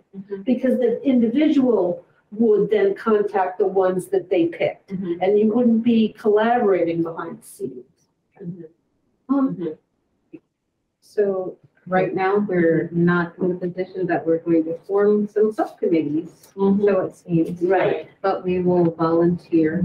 Is there anything else that we can do? So, I know it's getting late, so B, if item A is all set, then B, so the debrief session began, Monday, and then it was decided to postpone the other two to May and June.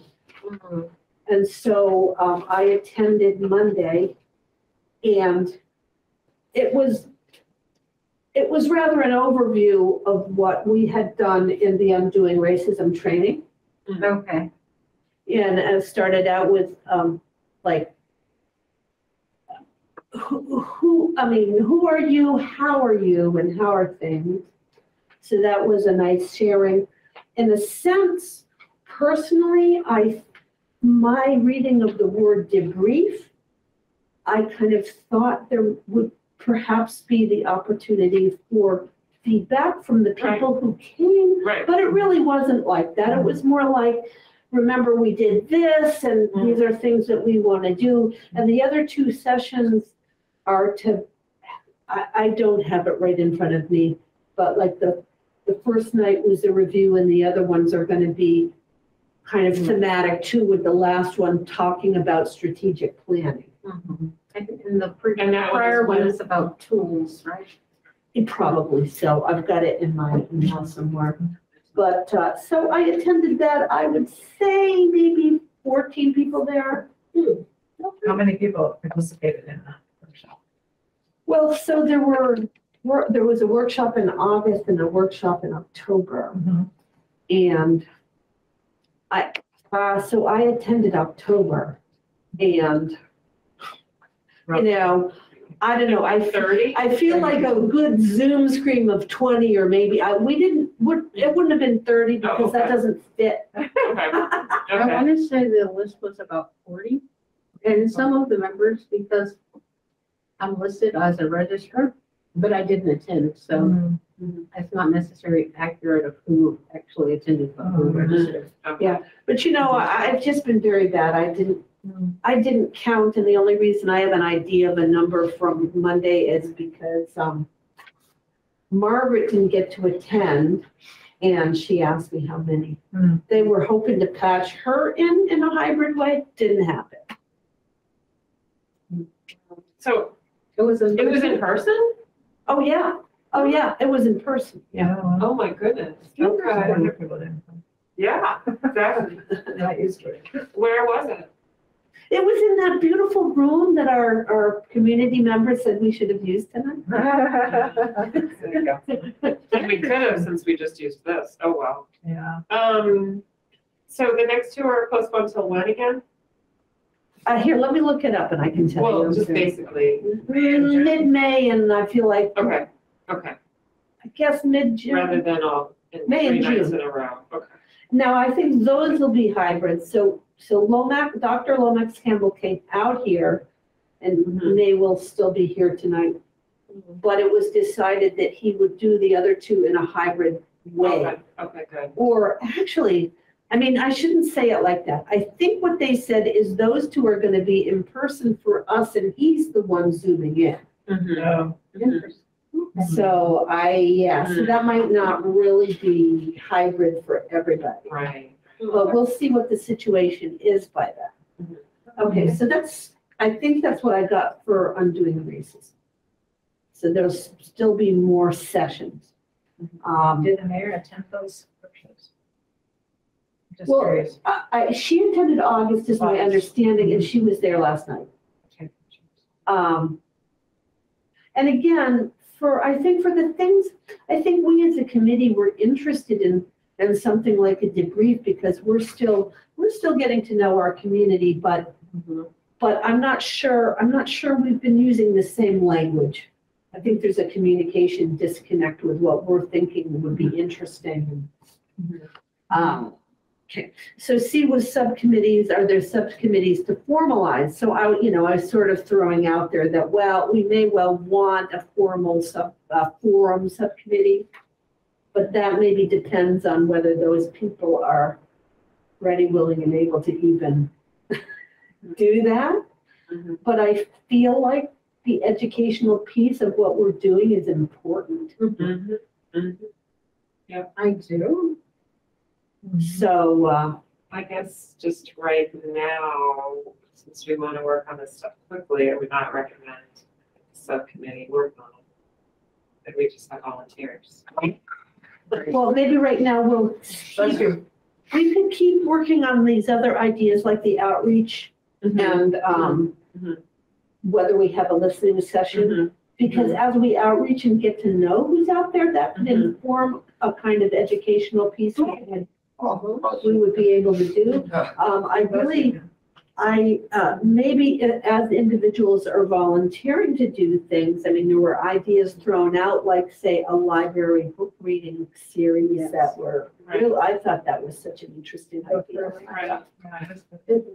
We did have a few ideas, but I'm not sure if we should keep them to ourselves for the moment and tackle these immediate things.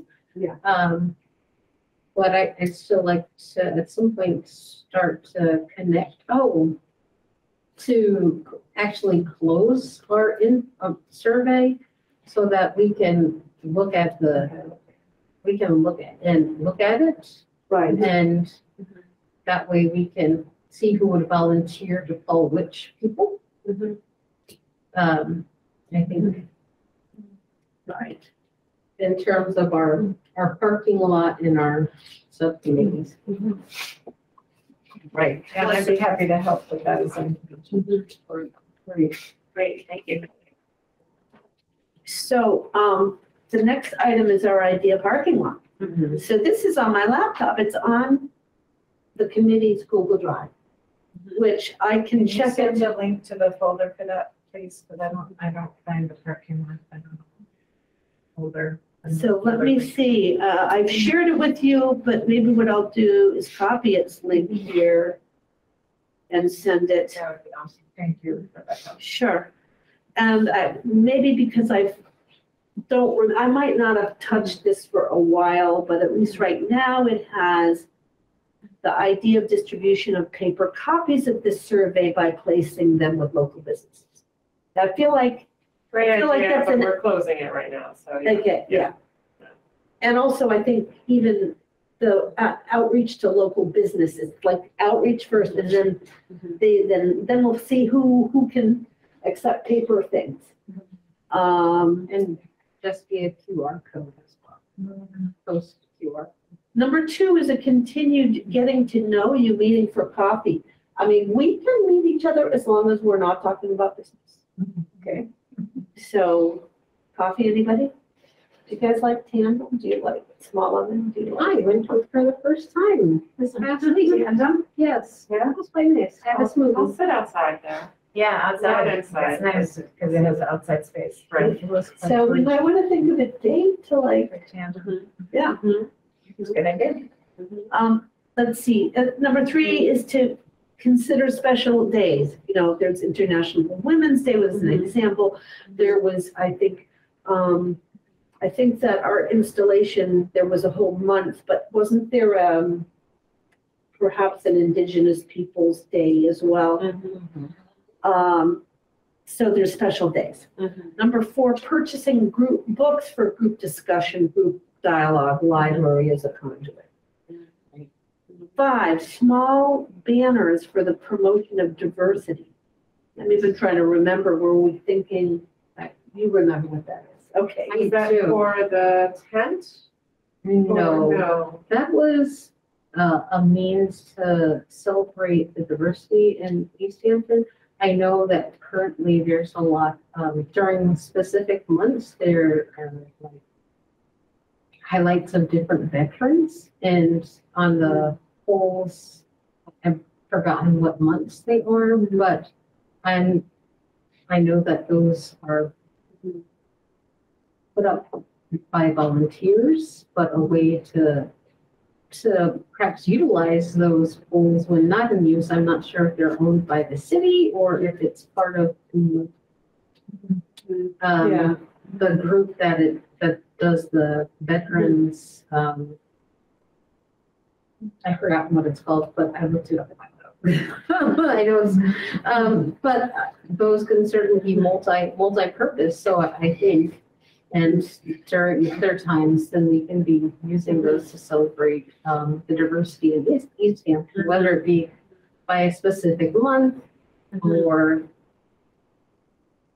just general diversity and highlighting people who are in our notable, say, in our area, or nationally.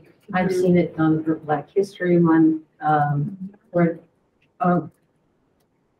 which is kind of a cold month to be having banners, but, and I've seen it for other months, like Women's History, et cetera, but not to, and maybe we don't need specifically to honor things by month, but general diversity. So when I was thinking of banners, I was thinking of utilizing that space, and having similar things that promote achievement and or highlight the people who are in the area, whether it be whomever. Yeah. But that's just an idea. I just have a lot of ideas and very little time. Yeah, Yeah, that's a good idea. there was an article and a reminder about the veterans, honor banners. Really? Yeah. See, And I have it with me, but, it costs $150 people actually like nominate their like own family member, and then they have to pay for the banner, Yes. $150, gets printed, I think in Florida. And they are up between Memorial Day and Veterans Day. That's why it seems quite long. They span the entire time. Yes, I did read about that, and I did, read about the volunteer company that helps put them up. Right, And then, Right. so I wasn't sure how one would tackle paying for such things. I know. But I could just see us being able to capitalize on that space. Because when you Right. visualize a city and you see its imagery. Thank you. Okay, good night. Take care, safe trip. When you visualize a city and you see its symbols and its imagery, banners showing diversity, for me, from my eyes, would be a place that I would consider welcoming, like, oh, you're celebrating this. I know there's sometimes a flag placed up at City Hall. Sometimes people don't know what it means, of whatever is being celebrated at the time. But I just thought multiple viewpoints of diversity would be something to me that would feel like an inclusive space. And I did read about that, and I believe, when I looked at it, I did see the coordinator for the service. I just wasn't sure if those poles are in fact owned by the people who are paying for the banners, or if it's something city owned. They do seem to be on poles, so I'm not sure how that would go about. But I'm just rambling at this point because it's something I'd like to see, but in actuality, I don't think I have time to execute at this point. You have to be delegated to people. Yeah, you can't do it. Yeah. Not until my course is over in June. Right. But we have it on the parking lot, so Good. that's good. The next thing after that is film viewings. Yeah, I got some information about the I'm Not Racist, Am I film? Right. And that can be set up with a viewing and discussion. The next thing is gathering of neighbors and signage for that. I'd like for us to start, I know people are concerned about COVID and bikes. I don't know in the future when we aren't going to be, quite honestly. But I do feel as though it could be still a viable idea and people could participate on their comfort level. And I would love for people to maybe volunteer when we close out the survey, to start to contact those so that we can start scheduling that, because it's warming up.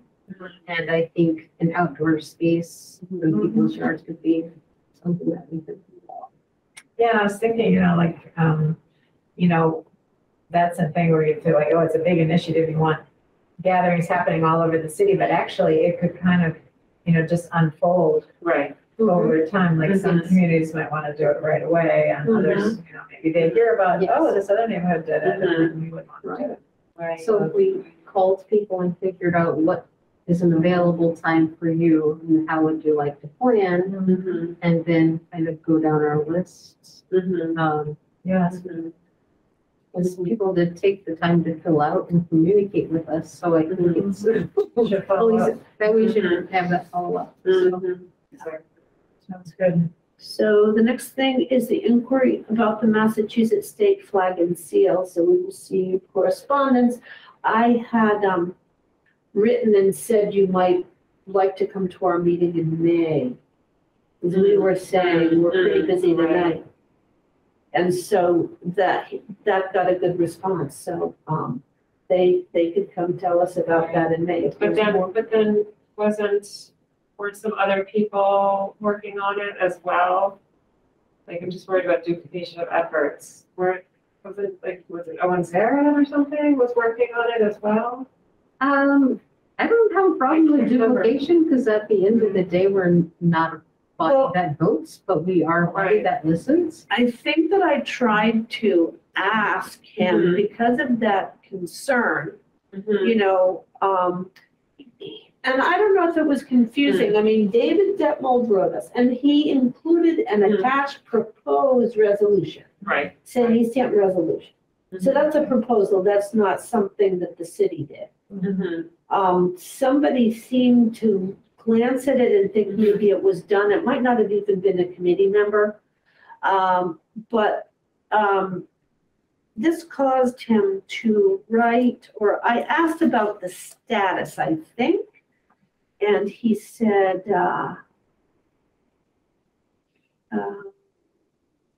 he talked about, and he's been working on this for a long time with multiple communities. So he said he reached out to a number of people, including Sarah Weinberger, a resident in District 4 Easthampton. She's acquainted with Owen Zaret, he mentioned. And so he talked about some of his work, and I think his thought was that there's a couple of people that could come. Let me find him again.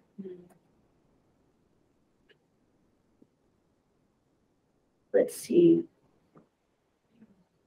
Yeah, so he has it on his calendar. I was thinking, we'll talk about this, but I was thinking that our next regular meeting date would be Wednesday, May 25th. So I said at least maybe. He said if it changes, let me know. And he said Easthampton resident Sarah Weinberger plans to join me at the meeting. So at least if she knows Owen Zaret, then hopefully there is some connection there.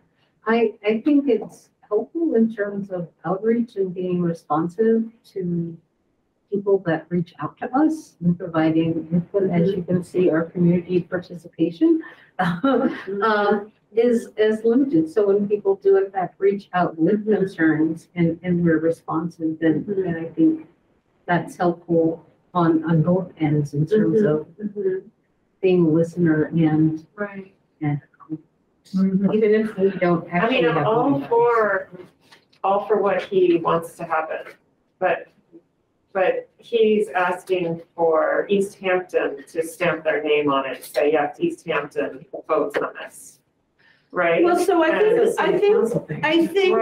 think that we'll let him come speak for himself.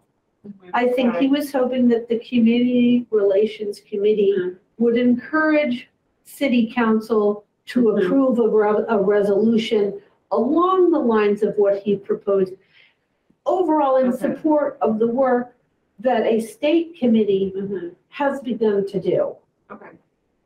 But perhaps we can let him talk Mhm. and see if it makes sense. Or, what the action step would be. But he can at least tell us about it. Let's see, the next item is inquiry from Chair of Easthampton Commission on Disability about meeting co-chairs. I think that we thought that was a good idea. Yeah, it's a great idea. I haven't heard back from Angelique about when they thought of them. Okay. Yeah. I, You, Myra? have I heard back from her? No, I also didn't reach out. I do see that they're quite active in their membership and posting on social media about getting new members and things that they're up to. And I would love to have a sit down. I think one of things from our action plan, I think would be beneficial, working together with them if we were ever to do that tutorial of the website. That might be a collaboration point, whenever that happens. Yeah, Easthampton Media is open to doing it at any time. Right, Yeah. so that might be something. We have to do the work. Yes. Yeah. So, Committee members. mhm. Tell me about it. So these other items, something follow-up budget discussion with Easthampton Auditor Patel. I'm not sure if I remember what that is, actually. I think it might not have been there. Yeah, I don't remember that at all. I might have to go back in my old minutes and even think about what that is. Then there was just on the parking lot, we still have the video project to introduce city Right. committees. That would be when somebody has time to do that. Date for initial or next neighborhood gathering, I feel like that goes together with the gathering of neighbors signage. And then finally, press releases, i.e. Native American Heritage Month. That's that's at least akin to banners for the promotion of diversity, special days like International Women's Day, whether we do press releases. And so that's what we've got on there. There's a lot of things to do, so. Yeah. Yeah. So there's a lot of future action steps that I think are really good ideas. We just need, some time Yeah. to do that. Yeah. I'm all for being actionable, but actually I can't overpromise in terms of my time because it's just not there. No, right. We have to prioritize, yeah. So, Yeah. Well, thank you for your work for tonight, though. Yeah. You really brought a lot. Yeah, you were very Thank you for doing prepared. that. Yeah. I'm sure I can make it to the place. yeah, well, still more needs to be done, but at least I can bring a perspective. Yes. Are we adjourning or? Well, so do we want to have our next regular meeting date be the fourth Wednesday of the month, which would be May 25th? If I can make it, I just check. It's in my calendar.